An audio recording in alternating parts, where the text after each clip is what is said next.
ሀሴት እንግዲህ ከነ ኪራ ቤት ወጥታ ሄዳለች። ለኪራም ደብዳቤ ጽፋለታለች ማለት ነው። እንግዲህ ሁሉንም ነገር ድፍረት ኖሮኝ ብነግርህ ደስ ይለኝ ነበረ ብለዋለች። እንግዲህ ኪራ ደብዳቤውን ሲያገኝ ምን ይላል? እንዲሁም ደግሞ ምሩም ራሷን ስታ ሆስፒታል ገብታለች። እንግዲህ ራሷን የሳተችበት ምክንያት ያው ህመምተኛ ናት፣ መድኃኒት ተወስድ ነበረ። መድኃኒቷን በሰዓቱ ስላልሰጧት ራሷን ስታ ሆስፒታል ገብታለች። ኪራም ጽናትም ሁሉም ጓደኞቿ በጣም ተጨንቀው ነበረ።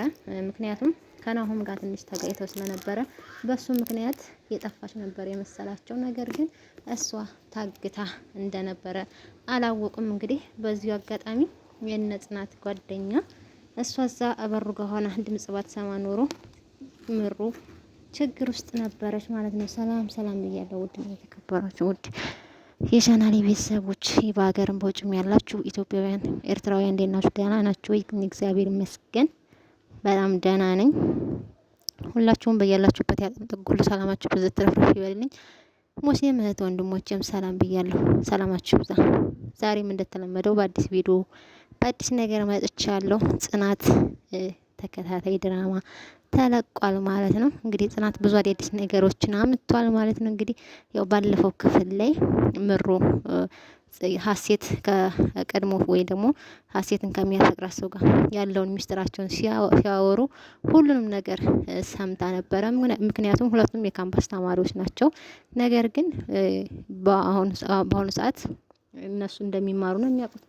ግን ምሩ ሁሉን ነገር ስለሰማች እነሱ ማድረግ ያለባቸው ማገት ነበረ። አግተው እንግዲህ ክላስ ቆልፈውባት ነበረ። እንግዲህ ጽናት እንዲሁም ደግሞ ናሆሜ፣ ኪራ ሁሉም ተጨንቀዋል። ናሆምም እንግዲህ ትንሽ እኮ ነው የተናገርኩት፣ ትንሽ ነው የተጋጨ ነው እያለ በጣም ይናደላል። በጣም ናፍቃኛለች፣ ልጠጣል እስከርም ሁላ እያለው ነበረ ለኪራ ማለት ነው። ኪራ ደግሞ በፍጹም እኔም እኮ ጽናትን አፍቅሬያታለሁ ግን ምን ታደርገዋለህ ይለዋል ማለት ነው። ምክንያቱም አብዛኛውን ጊዜ ወንዶች ከፍቅረኛቸው ወይ ደግሞ ከሚስታቸው ሲጣሉ መጠጥን መደበቂያ ነው የሚያደርጉት። ግን ይሄ መፍትሄ ወይም ደግሞ ዘላቂ መፍትሄ ሊያመጣ አይችልም። እንዲያውም ስህተትን ነው የሚያሰራው ማለት ነው። ስለዚህ ኪራ መልካም ሰው ጥሩ ሰው ስለሆነ እንዲጠጣ አልፈቀደለትም። በጣም ለምኖት ነበረ ግን አይሆንም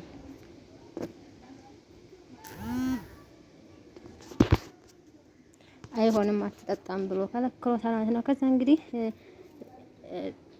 ሀሴት ምሩን ትነግራታለች። ምንም ነገር ካልተናገርሽ ልልቀቅሽ ብትላት ይሄንን ማድረግ አልችልም ስትላት እንግዲህ ይሄንን ማድረግ አልችልም ትላታለች። ከዛ ምሩ እንግዲህ መድኃኒቴን አምጭልኝ ትላታለች። መድኃኒቱ ቤት እንዳለ ጠይቃታለች። እቤትስ እንዴት ነው መግባት የምችለው ብላ ተጠይቃታለች። እሷም ቴሌቪዥን ማስቀመጫው ጋር ቁልፍ አስቀምጫለሁ ትላታለች። ባለቻት መሰረት እንግዲህ ሀሴት ወደ ምሩ ቤት ሄዳ መድኃኒቷን ልታመጣ ትገባለች ማለት ነው። እዛም ቁጭ ብላ ምሩ አንቺ ጥሩና ምስኪን ነሽ፣ ህይወት አንዳንዴ ወደ አልሆነ ቦታ ትወስደናለች። አዎ ትክክል ብላለች ሀሴት እዚህ ጋር ማለት ነው። አንዳንዴ ህይወት ብዙ ፈተናዎችን ታመጣብናለች። ያንን ፈተና ለመወጣት ደግሞ እኛ ጠንካራ ካልሆንን አብዛኛው ሰዎች በደካማ ጎን መግባት ነው የሚፈልጉት። እሷም እንግዲህ ብዙ አንዱን ደስታ ሳገኝ አንዱን ደስታ ልትነጥቀኝ ትሮጣለች እያለች ብቻዋን ካወራች በኋላ ኧረ መድኃኒቱን ይዤ ልውጣ ሳይመጡብኝ ትላለች። እንግዲህ ምሩ በመራቻት መንገድ የመድኃኒቷን ልትፈልግ ወደ ክላስ ትገባለች። ከዛ እየፈለገች እያለ ደግሞ ናሆሜ ይመጣል ማለት ነው። ናሆም መጥቶ እንግዲህ በሩን ሲከፍት አልተቆለፈም። እንዴ በሩን ቆልፌው አልነበር እንዴ? ለማንኛውም ምን ልባለና ብሎ ተጠራጥሮ ብቻ ያው ብዙ ሀሳብ ላይ ብዙ ጭንቀት ስለነበረ እርግጠኛ መሆን ስላልቻለ ዝም ብሎ ተቀምጦ ምሩ የት ነው ያለሽው? ናፍቀሽኛል እኮ እያለ ብቻውን እያወራ ሀሴት ልትወጣ ስትል ታየዋለች። በጣም ትደነግጣለች ማለት ነው።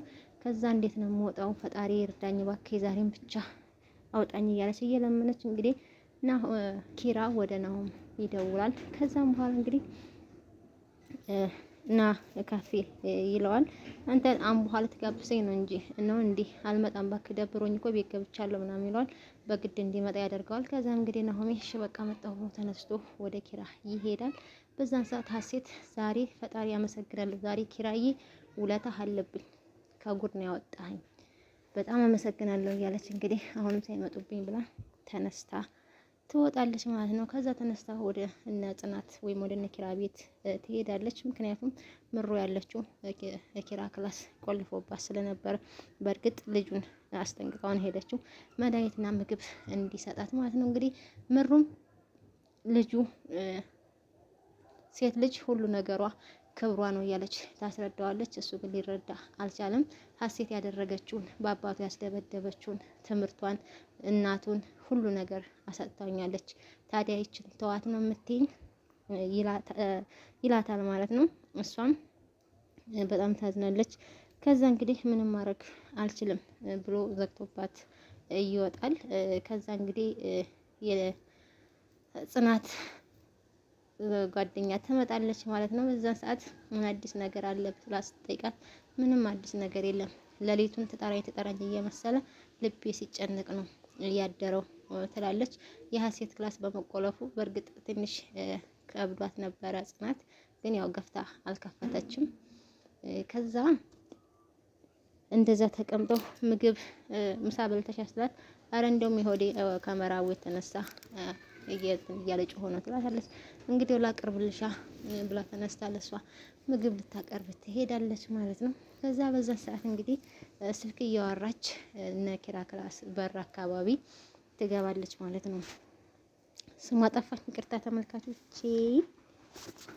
እዛ የሆነ ድምጽ ታሰማታለች። ምሮ ትደነግጣለች። እዚህ ክላስማ የሆነ ነገር አለ እያለች ብቻዋን እያወጣች እያወረደች ኪራ ይመጣል። ከዛ ኪራ ሲመጣ እዚህ የሆነ ሰው አለ እባክህ በእናትህ ክፈተው ትለዋለች።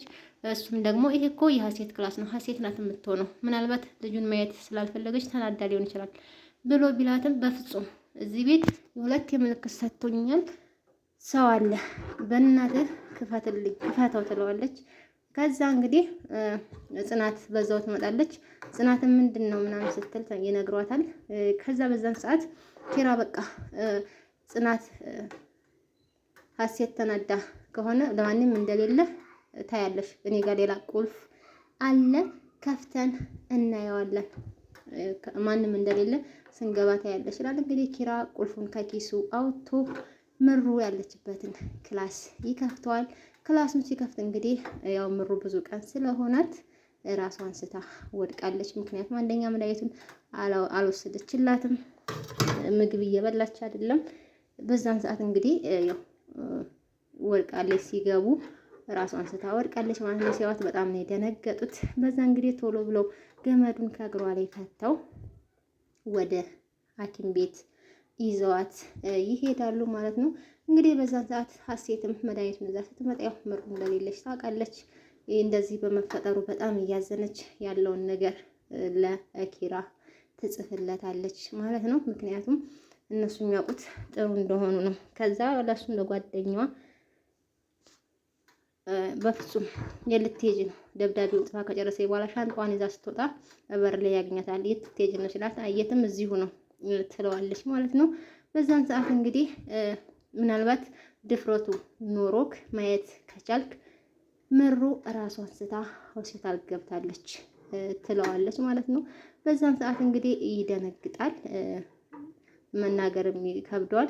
የትም አትሄጂም ሚላትን ሀሴት ከዚህ በኋላ አልፈራህም፣ አሁንም ልታስፈራራኝ ነው እንዲህ ትለዋለች። እሱም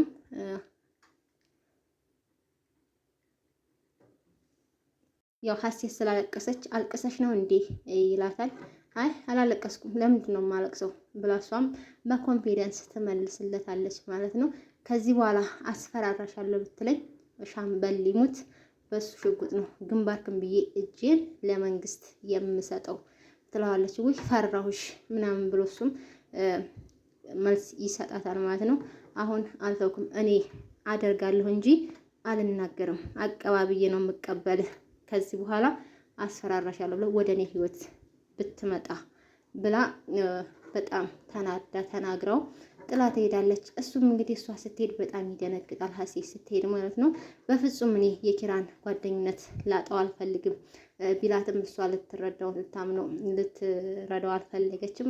አንተ የእሱን ጓደኝነት ያጣኸው ሀሴትን ይቅርታ ጽናትን የተመኘ ጊዜ ነው ብላ ጥላው ትሄዳለች ማለት ነው። እሱም ቆም ብሎ ካሰበ በኋላ በፍጹም እኔም እዚህ መቆየት የለብኝም መሄድ አለብኝ ብሎ ልብሱን እንግዲህ ሊያዘጋጅ ይሄዳል። ምክንያቱም ኪራ ጥሩ ሰው ነው ለሁሉም፣ ለሀሴትም፣ ለማንኛቸውም ለነምሩም በጣም ጥሩ ሰው ስለሆነ እሱ ደግሞ የሄደበት መንገድ ጥሩ መንገድ ስላይደለ እንግዲህ ኪራ እውነቱን ሲያቅ እንደሚጠላው እንደሚገለው ጭምር ስለሚያቅ ግዴታ ከዛ ቤት መውጣት አለበት። ግን ከዛ ቤት ሳይወጣ ስህተቱን አምኖ ሀሴትንም ይቅርታ ቢያደርግለት በጣም ደስ ይላል።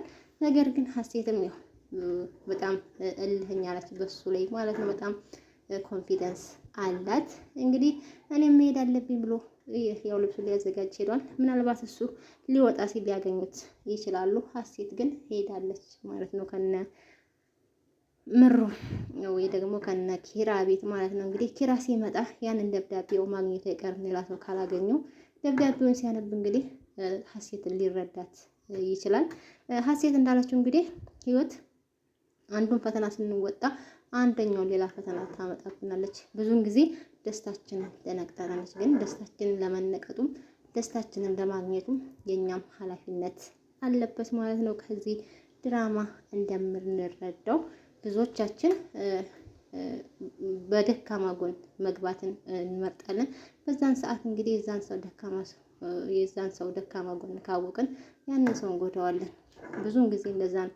እንግዲህ ሀሴት ያ ልጅ ከፍቅረኛዋ ጋር ስትለያይ እሱ ሰክሮ እንግዲህ ከንፈሯን እንደሳማትና በዛን ሰዓት ቪዲዮ እንደቀረጸ በዛ ቪዲዮ እያስፈራራ ያልሆነ ነገር ውስጥ እንድትገባ አደረጋት። መጥፎ ማድረግ የማትፈልገውን ነገር እንድታደርግ አስገድዳት ማለት ነው።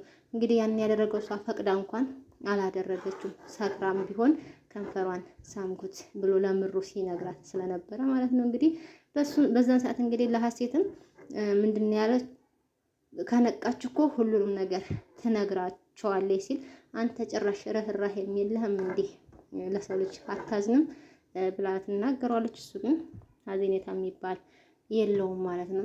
ተንኮለኛ ነው። ያው ተንኮለኛ ሁልጊዜም ተንኮል ነው የሚሸርበው። ለማንኛውም ውድ ቤተሰቦቼ የዛሬው ቪዲዮ እንግዲህ ይሄን ይመስላል። ደብረ ብርሃን ከተማም ደግሞ በዛው ላስጎብኛችሁ ይውላችሁ። ይሄ አካባቢ ነው እወቁ። እዛ ያላችሁ እዛ ሰፈር ያላችሁ እና የዛሬው ቪዲዮ ይሄን ይመስላል። ከወደዳችሁት ላይክ፣ ሼር፣ ሰብስክራይብ በማድረግ አበረታቱኝ። አዳዲስ የምትመጡ ሰብስክራይብ አድርጉ፣ ላይክም አትርሱ። ሀሳብ አስተያየት ጻፉልኝ።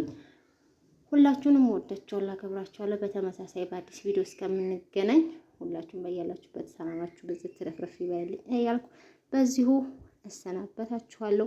በአዲስ ቪዲዮ እስከምንገናኝ ሁላችሁም ወዳችኋለሁ።